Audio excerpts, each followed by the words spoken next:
Estamos en un nuevo espacio de Butacas Vacías, en esta ocasión con Daniel Marín y Damaris, dos jóvenes que decidieron hacer el Camino de Santiago juntos, y lo decidieron hacer en pobreza, en plan mendicante. Bien, voy a preguntar a Daniel y a Damaris si los sueños se hacen realidad, en esta ocasión sí, si hacer el camino en pobreza os ha servido para uniros más, para consolidar vuestro noviazgo, vuestro amor. Sí, la verdad que sí. Ha sido una experiencia única.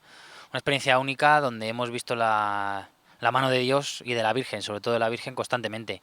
El hacerlo no solo de pobreza, abandonándonos a la providencia de Dios, como de hecho fue, sino que también lo hicimos con un hábito, con hábitos, pues como los antiguos peregrinos, también pues es con el sentido de despojarnos de todo. No solo abandonarnos a la providencia, es decir, confiar nuestro día a día, como así tendríamos que confiar en el matrimonio, nuestro futuro, a Dios, sino que además despojándonos de todo, ¿no? De toda cosa material que pueda entorpecer ese camino, ¿no? De virtud. Bueno, yo a tu pregunta lo que diría es que nos ha unido totalmente. De hecho, a la gente que nos íbamos encontrando por el camino, o incluso antes del viaje, todo el mundo nos decía, pero estáis locos, ¿cómo se os ocurre? Y de hecho lo que más nos decían es, esto os une para siempre o os separa vilmente. Y bueno, y gracias a Dios y a la Virgen pues nos ha unido completamente. Es muy curioso porque cuando empezamos nosotros el Camino de Santiago, lo empezamos de Salamanca, porque yo tengo bastante apego espiritual, intelectual y personal a esa ciudad, por muchas razones. Cuando empezamos de Salamanca, las primeras personas que nos íbamos encontrando, curiosamente, digo curiosamente porque aquí se veía evidentemente la mano de Dios, nos iban dando pautas sobre el matrimonio. Y siempre los primeros nos decían que si estábamos locos, como dice Damaris, y luego pues decían, esto va a ser una experiencia que os une o os separa. O sea, esto es una especie de espada justiciera, en el sentido de o esto es sí o esto no. Que al final fue que sí, ¿no? Por eso estamos así. Y Bueno, además aquí, al ¿no? principio nos hacían muchas charlas sobre el noviazgo, que era como, pero bueno, pero no, o sea, no, como que no venía a cuento, pero al contar nuestra historia, ellos nos contaban la suya y a raíz de ahí pues aprendíamos muchas cosas sobre el noviazgo. Pues las primeras charlas nos sirvieron luego para prepararnos lo que luego sí que poco a poco fue yendo el Camino de Santiago. Por ejemplo, ¿no? Pongo un ejemplo, pues a irnos soportándonos en el buen sentido de la palabra, ¿no? Pues a lo mejor iba más rápido y tenía que saber que Damaris pues no podía ir más, no podía ir más rápido. Y al revés, Damaris pues ponía todo su empeño, que además se aporta con una jabata, para poder llegar al destino, ¿no? Y luego me acuerdo también al hilo de esto, que su madre, la madre de Damaris, el primer día antes de irnos, me dijo, oye, Daniel, nunca se me olvidará, dijo, oye, Daniel, yo sé que mi hija te seguiría hasta el fin del mundo, pero oye, si podéis parar, que no, que o sea, si ella no pues que no puede más, nos llamáis y vosotros os vais. Sus padres no se creían que iba a llegar y al final pues eso, pues Mi padre el tenía el coche en amor, la puerta, mi padre tenía el coche en la puerta para decir cuando le llamábamos para que vinieran a buscarnos. el amor mueve montañas, o sea, eso lo podemos constatar 100%. Pero el amor además de verdad, el siempre pensar en la otra persona. Mm. Bien, al margen de estas anécdotas que muestran la alegría, ¿no?, de un amor en Dios, vamos a profundizar un poco más y ver cómo el matrimonio es algo muy serio, ¿no?, y la vida es una peregrinación. ¿Cómo visteis la mano de Dios? ¿Cómo os ayudó realmente a crecer en virtud, en santidad, este camino? Bueno, pues veíamos constantemente signos de Dios que nos ayudaban para continuar adelante. Y signos de Dios, y quiero recalcar signos de la Virgen, porque la que siempre nos ha estado acompañando en todo este camino ha sido la Virgen del Carmen, a la que desde que yo tuve un accidente de moto y gracias a un milagro y y al escapulario, pues me salvé. O sea, pues fue un accidente muy aparatoso, 16 kilómetros volando, sin casco, porque se me cayó el casco, me pasó un coche por encima, todo. O sea, para haber quedado pues prácticamente o muerto o parapléjico y no tuve nada, ni una rotura, nada. O sea, yo me acuerdo yo me acuerdo que ahí en el hospital, en urgencias, se llevaban a gente para operar y yo digo, ya verás, voy a ser el siguiente. O cuando me quitaban el collarín, yo diciendo, verás que me he quedado parapléjico, mucho miedo. Y al final, pues ella me salvó. Y desde ese día, la Virgen del Carmen nos ha estado acompañando a los dos. Porque de hecho también cuando nos conocimos gracias a mi madre, que ella se llama Carmen. Y en el Camino de Santiago constantemente nos hemos ido encontrando estos signos. Siempre nos dejaba un signo. Siempre nos dejaba un signo. Un rosario que se aparecía, que de repente, ¿vale? O una iglesia llamada la del Carmen, que se nos aparece justo cuando acabamos de rezar el rosario. Es decir, yo creo que yo me atrevería a decir que si la Virgen del Carmen no hubiera estado de nuestra mano, dándonos la mano para llegar, pues a lo mejor no hubiéramos llegado. De hecho, en los momentos de falta de fe o de confianza en qué va a pasar al día siguiente, la Virgen del Carmen siempre nos regalaba con una señal. Además siempre hemos tenido una broma entre nosotros de las señales, ¿no? De la Virgen, ¿no? Y la Virgen del Carmen siempre nos regala una señal. Por ejemplo, una señal que nos regaló prácticamente al principio del camino, cuando nos encontramos un pobre, y ese pobre nos lo encontramos a raíz de que pues a mí me dio un jamacuco y esa tarde fuimos a misa. Y a la salida pues nos esperó un pobre. Estuvimos charlando con él. Ese pobre nos dio todo lo que tenía. Era un trotamundos que iba ahí con su maletilla y toda su propiedad en una maleta y nos dio todo lo que tenía. Y a raíz de darnos todo lo que tenía, claro, ¿qué le podemos dar nosotros? Si nosotros en el viaje, quitando el hábito, pues no teníamos nada más y la mochila no teníamos nada más. Y le regalé un rosario de la Virgen de la Vega que habíamos comprado en Salamanca justo el día que partimos. Y nos quedamos sin rosario. Nosotros rezábamos el rosario todos los días. No había día que no rezáramos el rosario. Y claro, nos quedamos sin rosario. Y al día siguiente, cuando nos fuimos a levantar, oye, me levanto de la cama, voy a pisar el suelo. Oye, que no he pisado suelo, que he pisado algo. Y de repente me encuentro un rosario, curiosamente. Y no un rosario cualquiera, sino un rosario con la estampita de la Virgen del Carmen. En el centro estaba la Virgen del Carmen. Luego otra anécdota que también hemos tenido con la Virgen del Carmen, bueno, es que ha sido muchísimas, ¿no? Otra anécdota que hemos tenido con la Virgen del Carmen es una vez que teníamos que bajar un puerto, ya no podíamos más, nuestras energías ya no daban para más, y decidimos pues, oye, pues rezar el rosario para conseguir llegar abajo, ¿no? Y al final, el último kilómetro, que es el último 2 kilómetros nada más, que fue la única ayudita que no hemos hecho a pie, pues decidimos hacer el autostop. Y en ese autostop nos paran dos jóvenes y nos llevan esos 2 kilómetros que faltaban para abajo. Y cuando llegamos, pues el único albergue que se conocían, curiosamente, era el albergue de la Virgen del Carmen. Y ese albergue era el único albergue de Ponferrada que era la voluntad. Es decir, que nosotros esa noche pudimos dormir en techo. Y no faltos a eso, preguntamos, oye, cuál es el horario de misa? ¿Cuándo tenemos que ir a misa? Y nos dicen a las 8. Y nosotros, pues, obedientemente vamos a las 8 para asistir a la Santa Misa. Y cuando vamos a ir, madre mía, que no era la misa, era el rosario. Y justo nos quedamos en el rosario por donde nos habíamos quedado cuando nos cogieron. Es decir, la Virgen diciendo, oye, vosotros habéis empezado un rosario, terminarlo. Y efectivamente, nosotros terminamos ese rosario.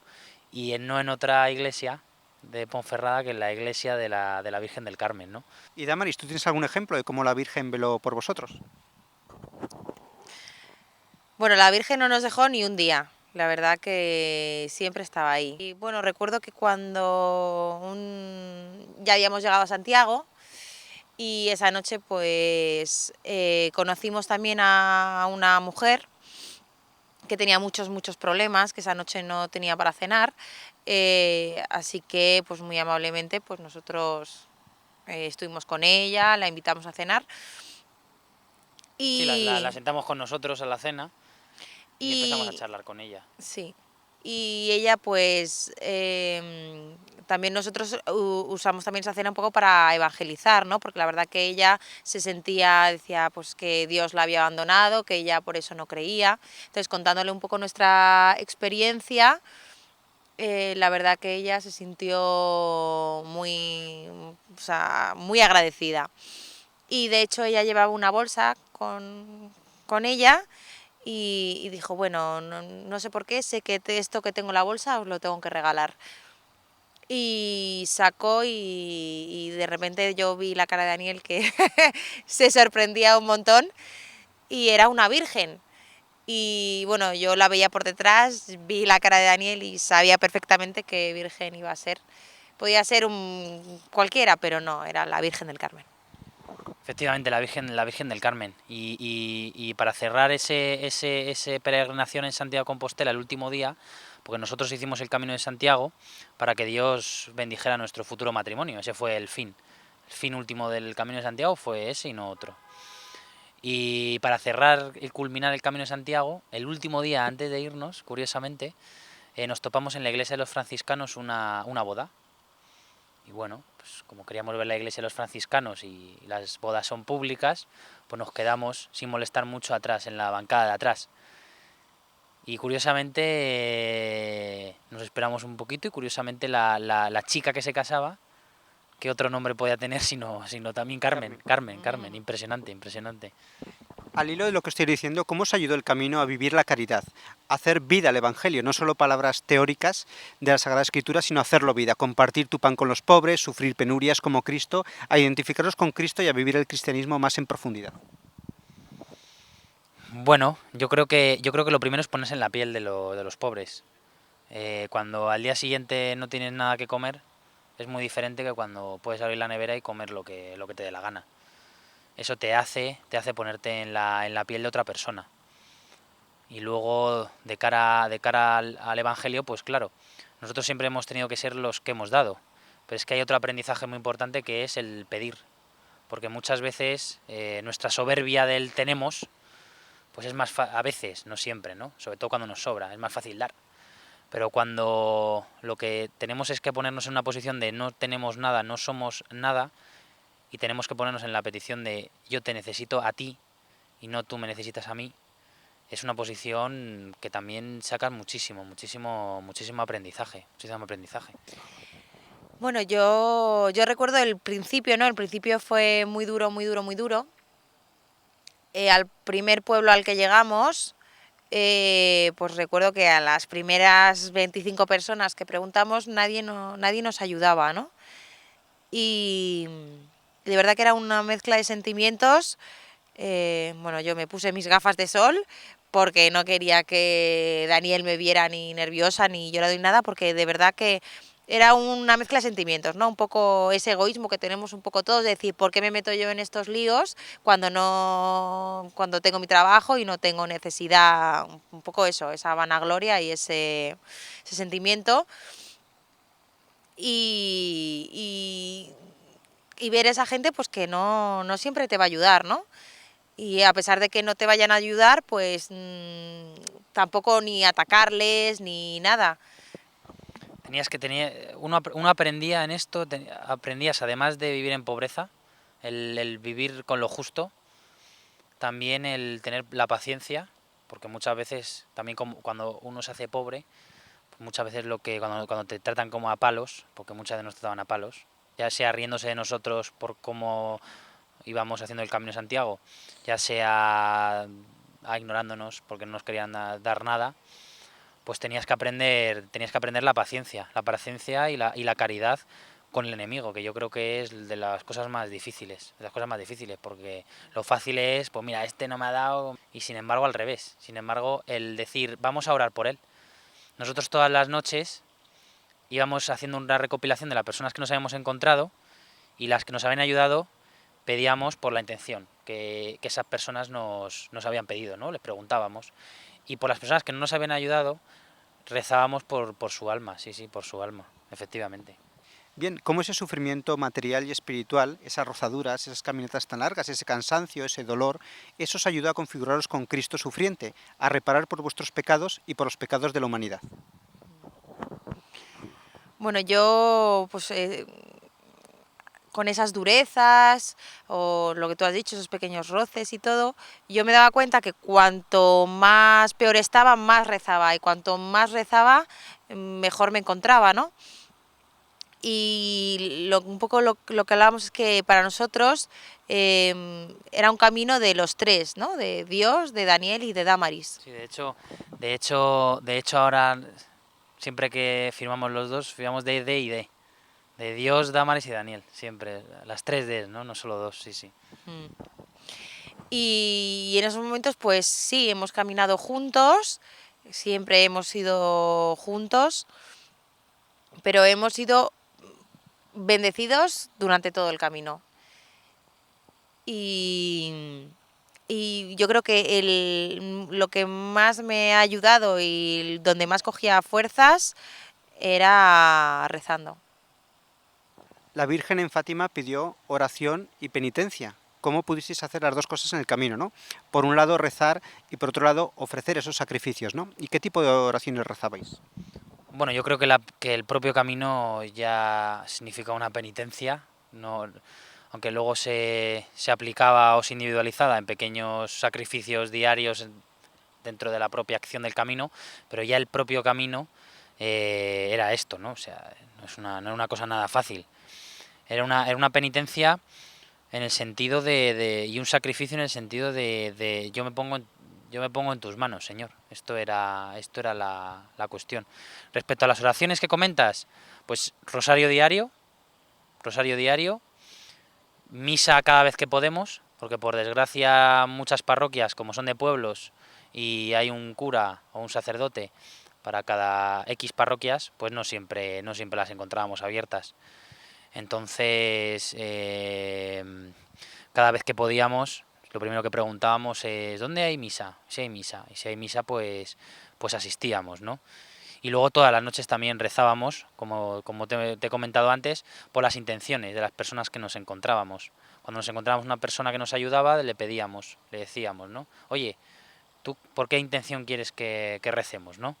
Y las que no nos ayudaban, pues rezar por su alma y porque ese corazón endurecido cambiara. Sí. Hicisteis mucha oración en el camino, ¿no? En la ciudad cuesta hacer oración, pero en el campo, en la naturaleza, cuesta menos, ¿no? Tener ese silencio y ese contacto con Dios en medio de la creación. Mira, el problema en la ciudad, aparte del ruido que lo es, también es la actividad, el siempre hacer cosas. Aquí no, aquí tu meta era llegar y el propio medio para llegar pues te permitía estar en silencio y contemplando la obra de la naturaleza. En la ciudad pues siempre estamos viendo cosas humanas.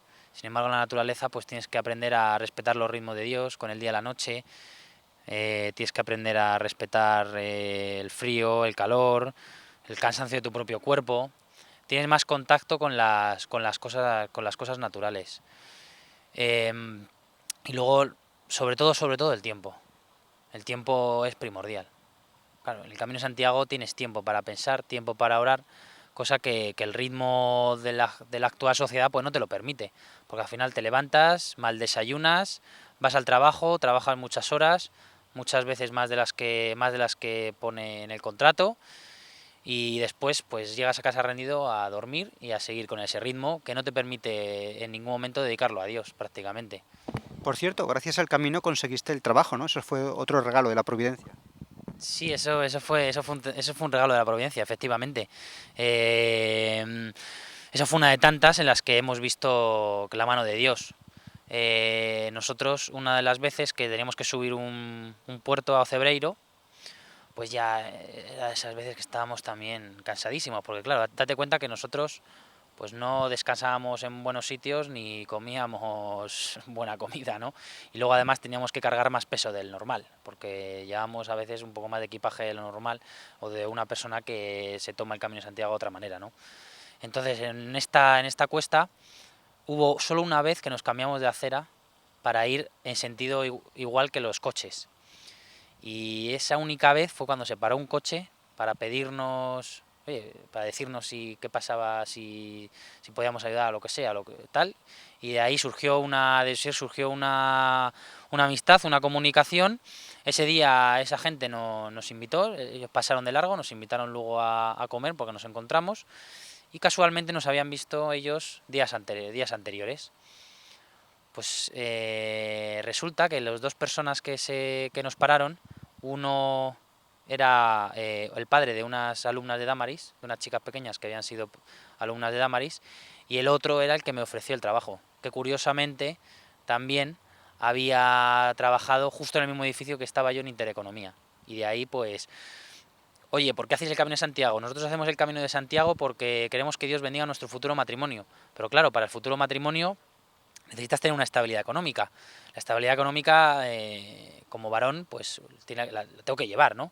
Entonces decía, pues además estoy buscando un trabajo, pues más que escribir artículos y cobrar de manera esporádica, ¿no?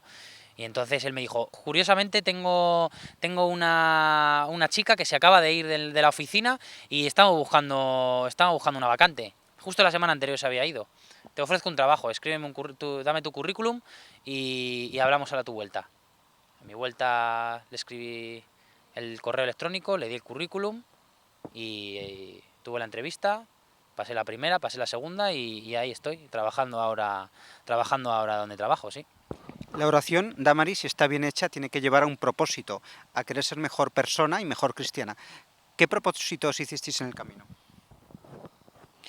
Pues nuestro propósito, para empezar, era pues eso, que nuestro noviazgo saliera bien y prepararnos muy bien para nuestro matrimonio. O sea, era un propósito de los dos y siempre de la mano de Dios.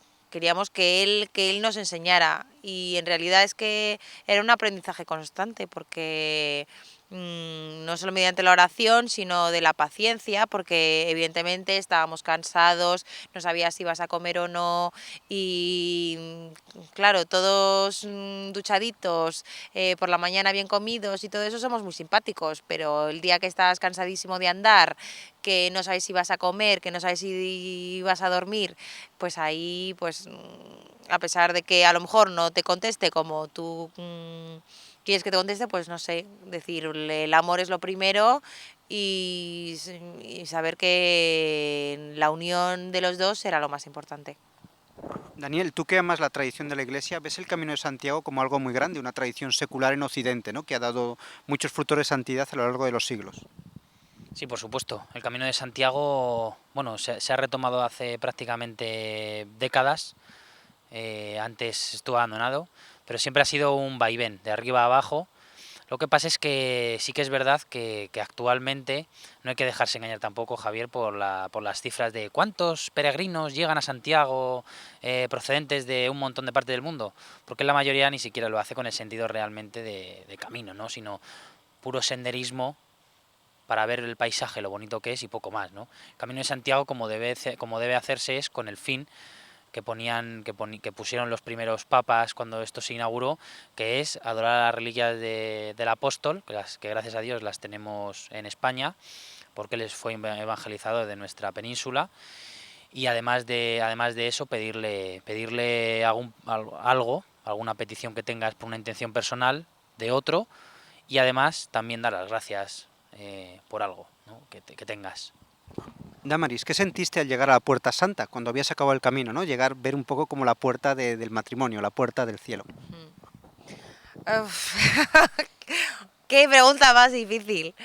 ¿Qué sentí? Pues era una mezcla de todo. Para empezar,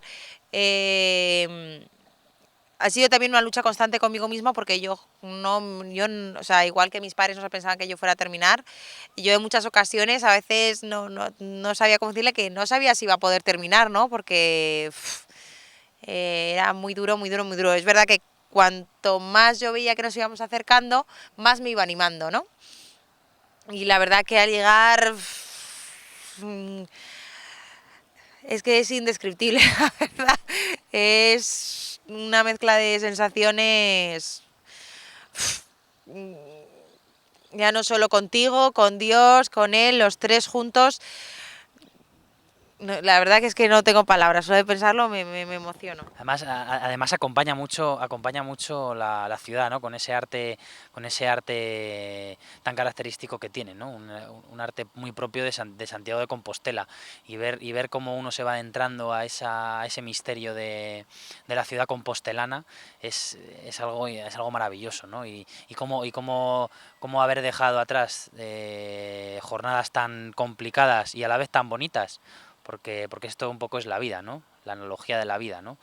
Y ver cómo llegas al final y te adentras a la catedral y suena el órgano y ese mismo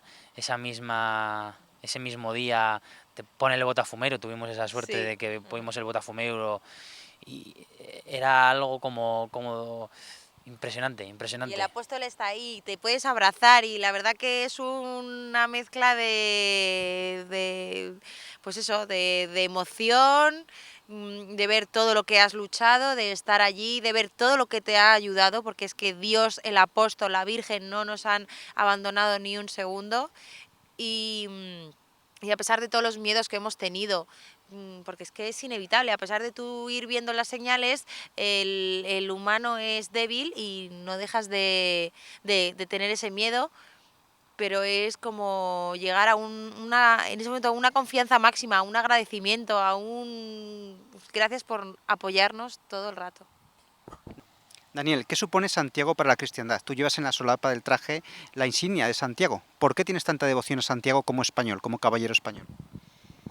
Bueno, Santiago para empezar es el patrono de España y yo como español pues le debo una veneración, porque si de los apóstoles, pues la cabeza apostólica que nos ha tocado pues ha sido a Santiago. Luego además Santiago representa en su carácter, ¿no? Le llaman el hijo del trueno, representa ese carácter español, ¿no? De indomable. Yo recuerdo frases de reyes antiguos que decían que España no había quien la gobernara y en el fondo es así.